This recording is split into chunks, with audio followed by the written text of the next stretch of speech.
પોરબંદર જિલ્લાના ત્રણેય national highway પર હાઈવે ઓથોરિટી દ્વારા મેગા ડિમોલિશન શરૂ કરાયું છે, જે અંતર્ગત દાડુડા અને મિયાણી નજીક ગેરકાયદેસર બાંધકામ દૂર કરાયા છે.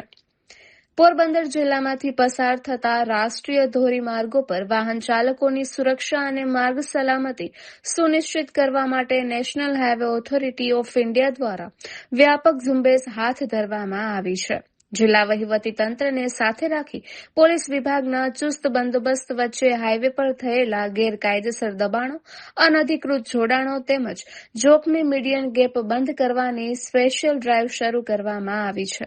અધિકારીએ માહિતી આપતા જણાવ્યું હતું કે જિલ્લામાંથી પસાર થતા મુખ્ય 3 national highway Porbandar Dwarka national highway NH51, Porbandar Rajkot national highway NH27 અને Porbandar Madhavpur national highway NH51 આ ત્રણેય માર્ગો પર ખાસ સ્પેશિયલ ડ્રાઈવ હેઠળ પોરબંદર રાજકોટ હાઈવે પર કુતિયાણા નજીક દાડુરા ગામ નજીક અને પોરબંદર દ્વારકા હાઈવે પર મિયાણી ગામ નજીક સવારથી જ સઘન કામગીરી હાથ ધરવામાં આવી છે, જેના માટે 7 થી 8 JCB સાથે 50 લોકોનો સ્ટાફ જોડાયો છે.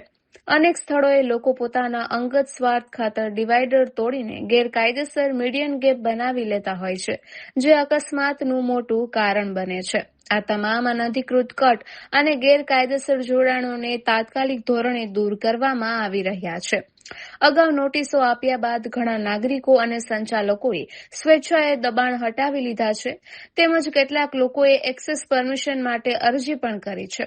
પરંતુ વારંવારની સૂચનાઓ છતાં જે લોકોએ મંજૂરી મેળવી નથી અથવા સ્વેચ્છાએ દબાણો હટાવ્યા નથી, તેમની સામે કડક કાર્યવાહી કરવામાં આવી રહી છે. જ્યાં સુધી તમામ નેશનલ હાઈવે દબાણ મુક્ત અને સુરક્ષિત નહીં બને ત્યાં સુધી આ સ્પેશિયલ ડ્રાઈવ સતત ચાલુ રહેશે, તેમ જણાવ્યું હતું. હાઈવે ઓથોરિટીના અધિકારીએ તેના વિભાગ દ્વારા થઈ રહેલી કામગીરી હાની વિગતો જાહેર કરી છે, પરંતુ ત્રણેય નેશનલ હાઈવે પર કુલ કેટલા દબાણો છે, કયા કયા પ્રકારના દબાણો છે, કેટલા દબાણકારોને નોટિસ આપી છે, પ્રથમ દિવસે કેટલા દબાણો દૂર કર્યા છે, તે અંગે કોઈ વિગતો જાહેર કરી નથી અને આગામી સમયમાં જાહેર કરાશે તેવું જણાવ્યું છે, જેના પગલે આશ્ચર્ય સર્જાયું છે. નિપુલ પોપટ, Porbandar times. I Vatsal from national highway authority of India Rajkot. અત્યારે ખાસ કરીને સુપ્રીમ કોર્ટની ગાઈડલાઇન્સ છે કે જે બી હાઈવે પર જે દબાણ જે છે એને રિમૂવ કરવા, ખાસ કરીને રોડ યુઝરની સેફટી માટે. તો જનરલી આ રોડ ઉપર મીન્સ નેશનલ હાઈવે પોરબંદર ડિસ્ટ્રિક્ટની વાત કરીએ તો એમાં 3 નેશનલ હાઈવે પડે છે: Porbandar Dwarka national highway NH51, Porbandar Rajkot national highway NH27 અને Porbandar Madhavpur national highway NH51 જે આવેલ છે. તો એમાં ખાસ કરીને જે કોઈ પણ બી આ દબાણ છે તો વખતો વખત એઝ એ રૂટીન મેન્ટેનન્સ આ પ્રેક્ટિસ ચાલુ જ હોય છે કે જે દબાણ, અનઓથરાઇઝ એક્સેસ અને મીડિયન ગેપ ક્લોઝ કરતા હોય છે.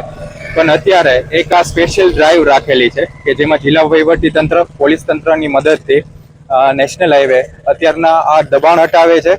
સાથે સાથે અનઓથરાઇઝ એક્સેસ એટલે કે as per ministry of road transport and હાઈવેના ગાઈડલાઇન્સ પ્રમાણે એક્સેસ લેવાનો થતો હોય છે, મતલબ કે હાઈવે સાથે જોડાણ લેવાનો થતો હોય છે. કોઈ બી પેટ્રોલ પંપ થઈ ગયું, હોટલ થઈ ગયું કે બીજી કોઈ પણ પ્રાઇવેટ પ્રોપર્ટી કે ઉદ્યોગ થઈ ગયા, એમણે એક આ એક્સેસ પરમિશન લેવાની થતી હોય છે. તો આવા જે ગેરકાયદેસરના જોડાણ છે એને બી રિમૂવ કરીએ છીએ. અને ત્રીજું છે કે ગેરકાયદેસરના મીડિયન ગેપ કે જે બી એક ડેન્જર છે રોડ યુઝરની સેફટી માટે, તો એક બંધ કરવાની એક આ કાર્યવાહી ચાલુ છે અત્યારે. આજ સવારથી જ આજે પોરબંદર રાજકોટ હાઈવે પર ચાલુ છે.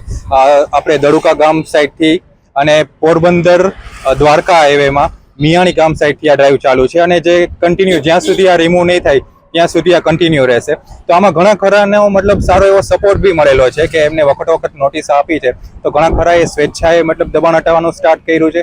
ઘણા લોકોએ એક્સેસ પરમિશન માટે એપ્લાય બી કરેલું છે. પણ આ ડ્રાઈવ એના માટે ચલાવવામાં આવી છે કે વારંવાર જે લોકોને વાત કરવા છતાં, લોકોને નોટિસ આપવા છતાં જે લોકોએ એક્સેસ પરમિશન માટે એપ્લાય નથી કરેલું, દબાણ સ્વેચ્છાએ નથી હટાવતા, મીડિયન ગેપ ક્લોઝ કરવા નથી દેતા, તો એના માટે એક અલગથી સ્વૈચ્છિક રીતે જે નથી કરતા એના માટે એક અલગથી આ ડ્રાઈવ રાખવામાં આવેલી છે. એક હાઈવે સાઈડથી આ જ અપીલ છે કે જે લોકો સપોર્ટ કરતા જાય છે હાઈવેને, એ જ રીતે બધા તમામ જે પેટ્રોલ પંપ ધારકો છે, હોટલ ધારકો છે તથા જે ગેરકાયદેસર મીડિયન ગેપને જે તોડે છે, તમામને એક નેશનલ હાઈવે ઓથોરિટી સાઈડથી એક નમ્ર વિનંતી છે કે આ કોઈ પણ પ્રકારના દબાણ ના કરે, જે કોઈ પણ hotel, petrol pump, highway touch છે તો એમના એક્સેસ પરમિશન માટે તરત જ એપ્લાય કરે. અને જે મીડિયન ગેપ છે, પોતાના અંગત સ્વાર્થ માટે રોડ યુઝરની સેફટીને શા માટે આપણે જોખમમાં મૂકવી જોઈએ? તો અનઓથરાઇઝ મીડિયન ગેપ પોતાના પર્સનલ સ્વાર્થ માટે અનઓથરાઇઝ મીડિયન ગેપ ના કરે એ હાઈવે સાઇડથી અપીલ છે.